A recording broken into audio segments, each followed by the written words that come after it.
Right now it's time for us to take a look at what is happening on our national dailies. As usual, we start with the Weekend Trust, where you could see the major story there says 2027 hurdles before the coalition. We just talked about briefly about, the coalitions that are being formed by different parties, coming together, people like Atiku, Erufai, even Peter Obi in this regards. Last week he came out to say he's not interested in any coalition. He's interested in poverty and, poverty eradication coalition type of thing. He's not interested in forming or being part of any coalition for, against 2027 or whatever. But he's just against, trying to see how he can eradicate poverty and make sure that people are okay. And that's his own way of saying he's not part of all this coalition that are being formed, to see how they can throw the current president out of office ahead of 2027. What do you think about that? Fatima, when it comes to Nigerian politics, I don't really conclude. The unexpected always happen. So fingers crossed. 2027 is still a long time to come, at least 2 years from now. Of course. So all I know is that there are going to be a lot of unexpected turns, like happenings, and even the Peter Obi that is claiming he will not change. I don't think he will. May likely see him join a coalition or a party. Erufai might leave SDP tomorrow, and it's just like it's something you cannot see. There are some things you cannot fathom. Talking about Erufai, did you see the video when he came out to say he had to attend a meeting 8 p.m. yesterday, that they had to form a coalition to see how they can return Tinubu to Lagos, and that actually got me cracking. It was just very hilarious. I laughed a lot when I saw that. I don't want to say he's a joker sometimes, because he has a way of throwing, words at people and making it look like, laughable situation, but then it's not. At the same time, we know who Erufai is. When he talks. He doesn't care who he's talking about or who he's talking to. So we are yet to see a lot. I know. We'll see a lot of things. Many things will unfold later in the course of the. Yeah. So you can find details on page 4, and you can see the sketch of the pictures showing. Saying Obi, Atiku, Erufai Coalition Express. That's the bus, and then you can see the rocks covering the road ahead of the 2027, saying who will step down for who, lack of support by governors, defections to APC, no independent financier, and then infiltration by ruling party. And then also mistrust by opposition leaders. Now, definitely, because we have seen the defection is actually in the form of mistrust by these leaders to their parties. I mean, if you remember, Governor Omo's coming out to say that if he's going to defect to the ruling All Progressive, he's leaving the PDP, and if he's going to do that, his appointees should be ready to join him or resign, because they can't be in his cabinet when he's moving to a different party. He's not against any of the parties. He still loves PDP, but he also supports the current administration. Like I said earlier, politics is a war in Nigeria. It's really scary, because I feel like these people, the politicians, of course, are I don't know how to put it in a good way, but the way things are unfolding about when it comes to politics in Nigeria is really, really unfathomable, So let's see how 2027. I just know that 2027 is going to be an exciting ride, with many unexpected things happening. Yeah, definitely. Well, you can find details on page 4. And then moving on, bed space, manpower shortage hit Abuja hospitals. I mean, what do you expect? People are falling sick recently. I know that the change of weather also is for one reason, that's making that to happen. At the same time, also the lack of money, good food, and what have you, for people to even cater for themselves, to eat good food that can prevent them, give them the strength to carry on, to prevent certain diseases, because when you eat good, you're actually preventing a lot of things from happening to you. Well, there's no money. People are dwelling in poverty. How do you expect not to have shortage of bed space in the hospital? Fatima, the health sector in Nigeria is appalling. Have you seen the health centers, most hospitals in Abuja, like government hospitals, especially in the suburban areas in Abuja? Fatima, you cry for those people.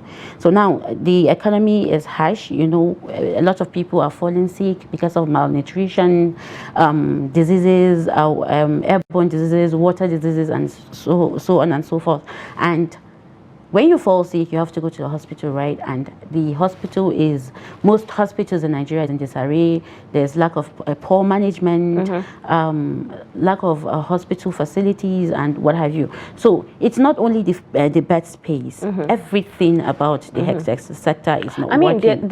I've seen other governors doing well for their states in regards to, providing good and quality equipment, facilities for hospitals. I mean, they are bringing in the new set of equipment that is needed in the hospitals for certain things to be carried out, like operations, testing and what have you. Well, we are hoping that a lot is going to happen. I mean, during the summit, do more, because it's still not enough. A lot aside the bed space, a lot of these medical practitioners are. You talked about Japan the other time. They're like jetting out of the country. Just meet a doctor and any medical practitioner, just meet him today and just have a discussion. He wants to leave. Because one doctor to like 100 patients a day, how is that possible? It's more than that, actually. One doctor to more than 100 patients. 100 patients. More than, that doctor's mental health is on the line, and you can't expect, if he reaches like 10, 11, the next one will be nonsense. He'll be diagnosing things for, and then don't forget also, I think due to the brain drain that makes doctors leave the country, I think it's one reason why we have quack doctors, acquiring fake licenses and posing as doctors, to cater for these patients, and then also diagnosing them wrongly, giving them wrong medications, and also putting them in harm's way because they are taking these drugs without proper diagnosis from a doctor to say, yes, this is what they actually have, because I've seen a lot of people go through, stuff like that. Well, you can find details on page 9 for more information on that. And then moving on, FG to sanction airlines bringing passengers without valid visa. I mean, yes, because every country is actually transforming into the e-visa, and so definitely Nigeria is also going that route because it's needed. So foreigners cannot just come in and out of Nigeria as they please, as if it's a country that doesn't have regulations when it comes to this in and out of country. We see what happens when you go to other countries, how they drill you, check you before you even enter into the city where you're going to. I mean, other countries, if you remember, it has also happened to certain people that have come out to talk about. Nigeria, I think Nigeria is one of the most accommodating countries that accepts foreigners without proper checks. But Fatima, I saw something very interesting. In social media, of course, I saw somebody saying that Nigerian visa is one of the most difficult to acquire. Is that really true? Well, we are in Nigeria. The passport, sorry. Yeah, we are in Nigeria. We may not know. Yeah, when you want to renew or you want to do a new passport, it takes almost like a month, I think, to get it. But I think if you want a fast track also, it means you have to pay more money. So, just like if you go to the tailors and you tell them, sew this for me in a day, you have to pay more money, right? Like if it's going for 10,000 now, because you said it's fast track, you have to pay maybe 20, 25 or 30,000. So it depends. And it depends on other countries also. It's difficult to acquire their passport. I mean, I've seen people struggling to acquire Ghana passports and other nearby neighboring countries passports also, which has taken a lot of time before they were able to get it. But without saying that, I don't think we Nigerians should be even that difficult. I think it's something that once you go to get your passport, you should get it that same day if possible.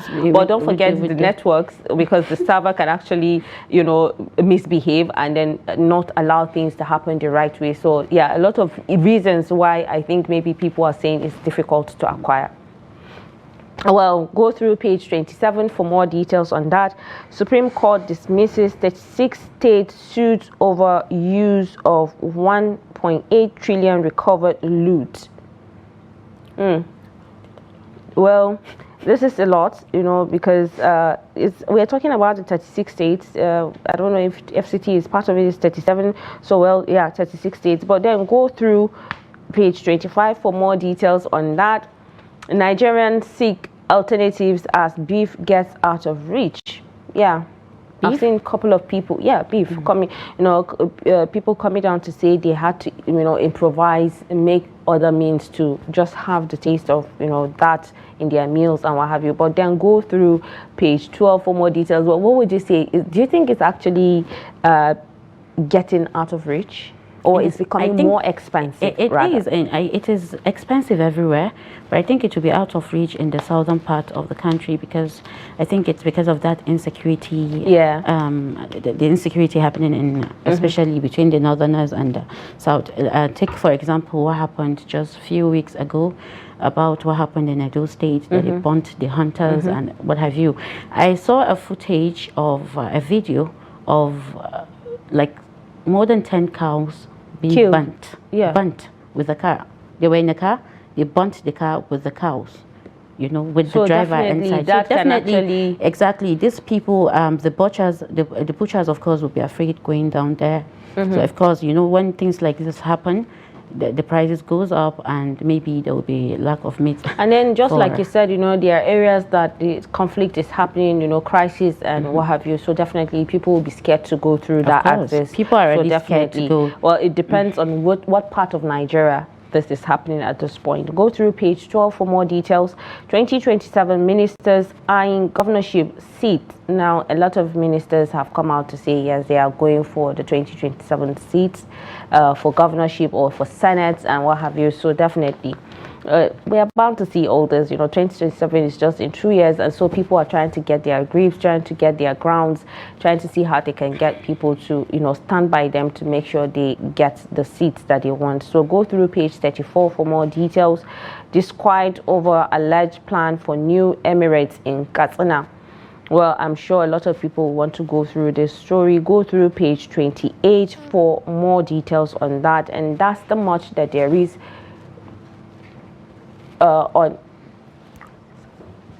that's the much that there is for the Weekend Trust this morning. And make sure you grab a copy for yourself so that you can see what is happening within your country.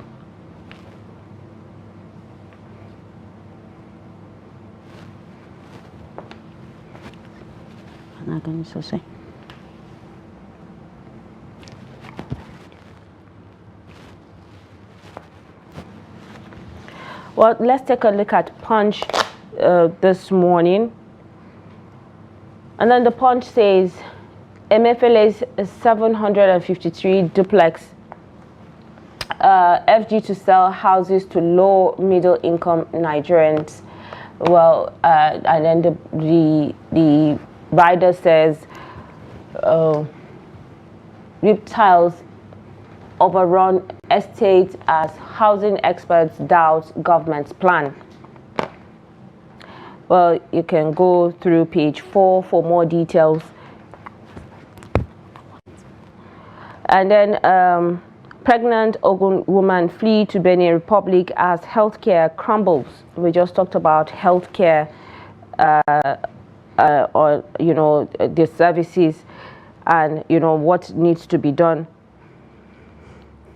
At this point, go through page 22 for more details. And then also celebs share battles with addiction.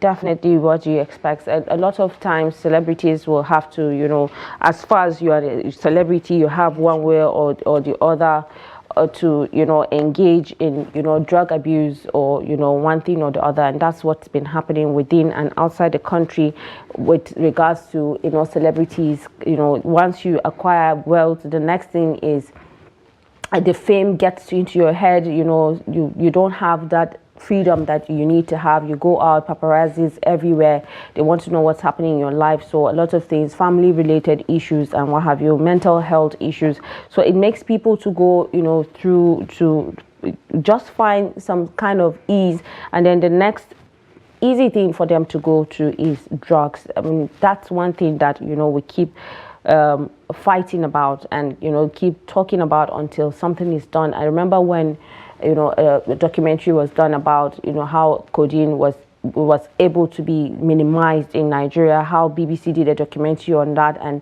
it got to the government and they understood how terrible and how bad the situation is, and hence now you cannot see that codeine that people tend to take as it used to be. It's no more there. If you go to the hospitals, they don't even prescribe that for you anymore. They give you expectorants that can cure whatever cold or whatever you have, and then other drugs for some is due to pains, like when you talk about sickle cell carriers patients, they were given some drugs that has to subside the pain for them, and hence they became addicted to it. It's not like the celebrity kind of thing that you go by yourself and just see how you can just feel among and then get addicted to drugs. I mean, we talked about this, if you remember, a while back. What do you have to say about this? I think celebrities and drugs.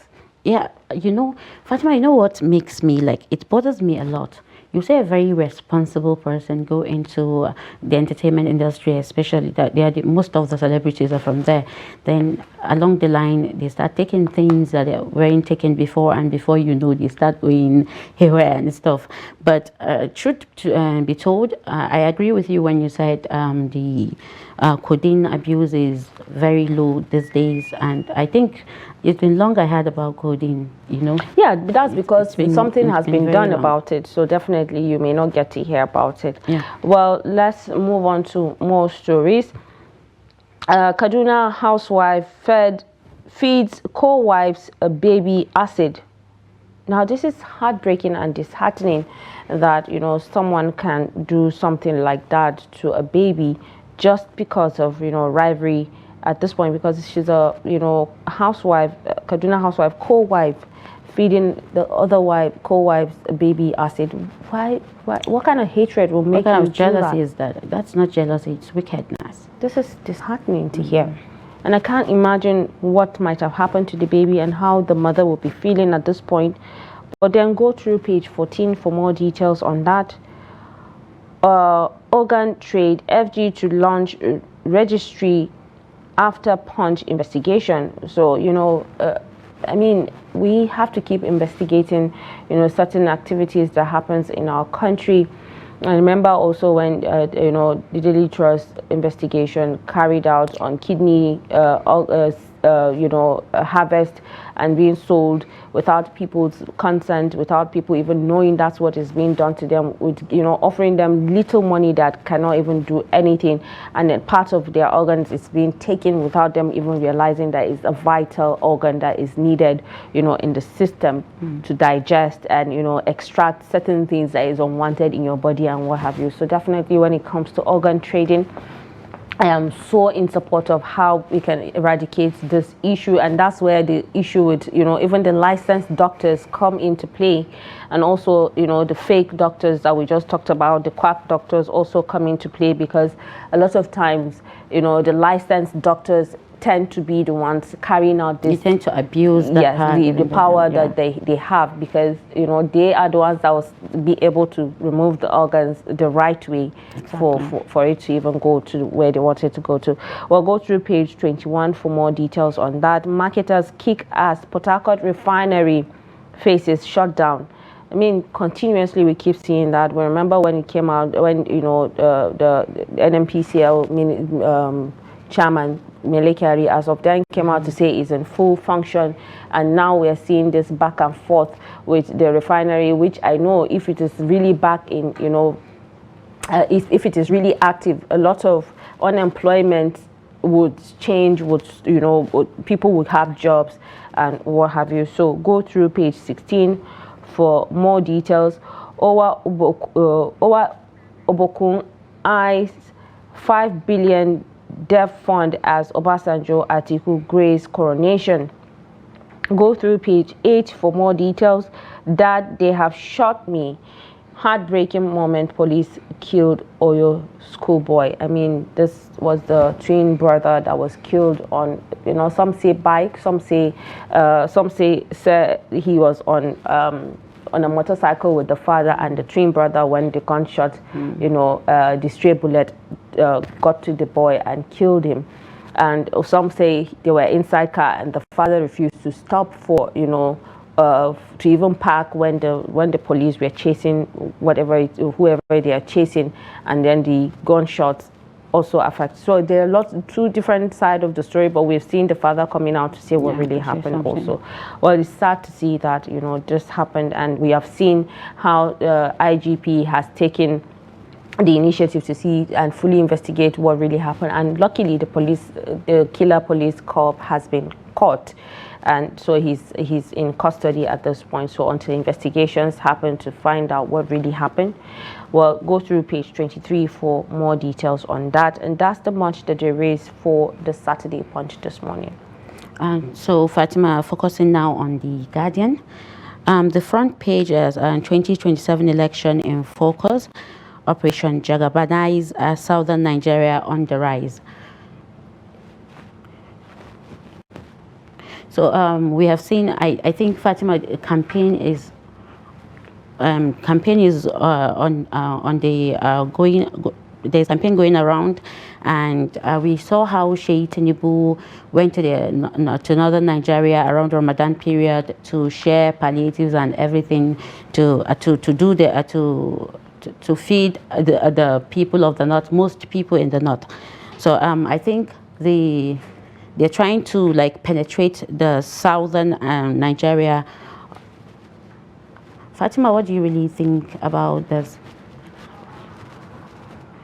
Oh, to read about this story, you have to go to the pages 8 and 9 in the Guardian. Another headline is FG insists on local solar panel manufacturing to retain $40 billion access fund. You can get this in the news page 3. Ground rent payment default. Wike seals PDP secretariat. 4,793 other properties on Monday. So just a few weeks ago, we saw how the news on how Wike seized many ground rent, and of course there were a lot of lots of pleas and what have you to just make this work. So another one is African leaders must threaten collaboration against escalating security threats, said the minister. You can get this in news page 44 of the Guardian. So I think that's all we have in the Guardian newspaper. Well, let's take a look at Tribune this morning. Saturday Tribune, unpaid ground rent. Government to seal off PDP headquarters on Monday. And the writer says parties Tuesday's next meeting at Riggs. PDP vows to challenge takeover action, not politically motivated. This is coming from the FCTA. And then 4,793 other properties affected. We'll go through page 3 for more details. If you remember, we read about this yesterday, where if there's a discrepancy in the figures also, because we read about 4,794 and now it's 93, saying that they are going to start taking possession of the properties soon. So go through page 3 for more details. Aregbesola's drummers say Tinubu will lule in 2027. Ex-governor hosts Atiku Sambo in Osun. You can find details on page 6. Supreme Court strikes out 36 states sued over looted funds. Go through page 9. My wife got me arrested by Amotekun over 500,000 deaths. Go through page 12 for more details. And then the last story there says Obasanjo, Atiku, Sambo, Aidatiwa, Oyolola, Aregbesola, Oyetola, Oni, others grace over Ubukun's coronation. Tinubu Adeleke charge new Oba on unity. Well, you can find details on page 4 of the Tribune this morning. And that's the much that we can actually take for the headlines and our national dailies this morning. I know that there are a lot of stories inside the newspapers that we've not read out for you, which is very captivating and would actually keep you busy for the week before Monday when you return for another daybreak. But then make sure you grab a copy. This is for Saturday and Sunday, so it has a lot of stories for you.